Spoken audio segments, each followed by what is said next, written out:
Udayan digital வலையொலி நேயர்களுக்கு வணக்கம். மற்றும் ஒரு சினிமா நிகழ்ச்சியோடு உங்களுடன் நான் இணைந்து கொள்கின்றேன்.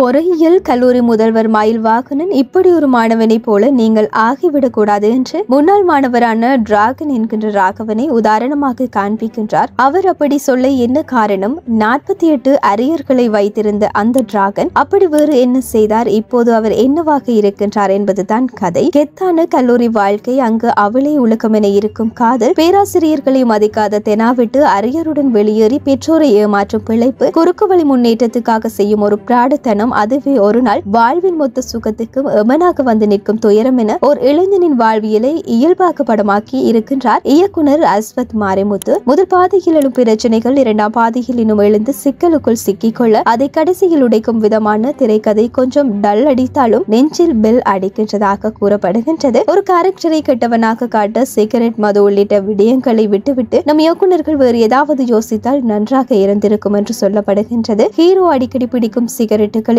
நம் நாசிக்குள்ளும் பாய்கின்றது நிக்கோடின் நாற்றம். முதல் பாதி வழக்கமான டெம்பிளேட் என்றாலும் குட்டி குட்டி சுவாரஸ்யங்களால் அது மறக்கடிக்கப்படுகின்றது. எதிர்பார்த்த வேலை, கோடியில் வீடு, ஆடிக்கார் என வாழ்க்கையை பறக்க தொடங்கும் போது வந்து மறைக்கும் வில்லங்க சிக்கலுடன் முடியும் இடைவேளை ஹார்ட் பீட்டை எகிர வைக்கின்றது. ஆனால் அதே கல்லூரியில் குட்டி டிராகன் செய்யும் சேட்டைகள், அடிக்கடி வரும் கெட்ட வார்த்தைகள் ரசிக்க வைப்பதற்கு பதிலாக எரிச்சலையை தருகின்றது. ஏமாற்றி முன்னேறுபவனுக்கு உண்மையாய் உழைத்து தோற்கிறவனுக்குமான வித்தியாசத்தை உணர வைக்கும் இடத்தில் இயக்குனர் அஸ்வத் மாரிமுத்து நிமிர்ந்து நிற்கின்றார். ஒரு தப்பு பண்ணிவிட்டு ஈஸியாக கடந்து போயிடுறோம், அது நம்மள நிம்மதியா இருக்க விடாம வாழ்க்கை பூரா துரத்திக்கிட்டே இருக்கு அப்படி என்று சொல்லி காதலி பேசுகின்ற வசனம் ஹீரோவின் வாழ்க்கைக்கு பொருந்துவதாக காணப்படுது. போலியாக வாங்கிய டிகிரியை உண்மையாக வாங்க கல்லூரி பேராசிரியர் தரும் வாய்ப்பு, முன்னாள் காதலியே விரிவுரையாளராக வருவது, அவரே அவனுக்கு உதவுவது என்பது உட்பட பல காட்சிகள் ரசிக்க வைக்கின்றன. தனது நடிப்பில் பல்வேறு முகபாவங்களை வெளிக்காட்டு பிரதீப் ரங்கநாதனுக்கு இந்த படம் அருமையான வாய்ப்பாக அமைந்துள்ளது. இதை சரியாகவே பயன்படுத்தி இருக்கிறார். பிரின்சிபலை முறைத்தபடி கல்லூரியை விட்டு வெளியேறுவது, காதலி ஜதார்த்தம் உணர்த்தி செல்லும் போது குமுறுவது, உண்மை அறிந்து வந்து நிற்கும் பிரின்சிபலின் காலில் விழுந்து கதறுவது என நடிப்பில் இன்னொரு உயரம் தொடுக்கிறார் பிரதீப் ரங்கநாதன். காதலியாகவும் முன்னாள் காதலியாகவும் வரும் அனுபாமா பரமேஸ்வரன், மற்றொரு நாயகியாக வரும் கயாடு லோகர் இருவருமே நடிப்பில் அள்ளுகிறார்கள். அதிக லைக்ஸ் இதுவரை பார்த்திராத வேடத்தில் மிஸ்கின் ஆச்சரியப்படுத்துகிறார். ஐடி நிறுவன அதிகாரி கௌதம் வாசுதேவ் மேனன் கதாநாயகனின் தந்தையாக வரும் யார்ஷ் மரியான், தொழிலதிபர் KS ரவிக்குமார் என அனைவரும் சரியான பங்களிப்பை செய்திருக்கிறார்கள். ஆனால் இரண்டாம் பாதியின் நீளமும் பாடல்களும் படத்தின் வேகத்துக்கு தடையாக அமைந்து விடுகின்றன. படத்தொகுப்பாளர் பிரதீப்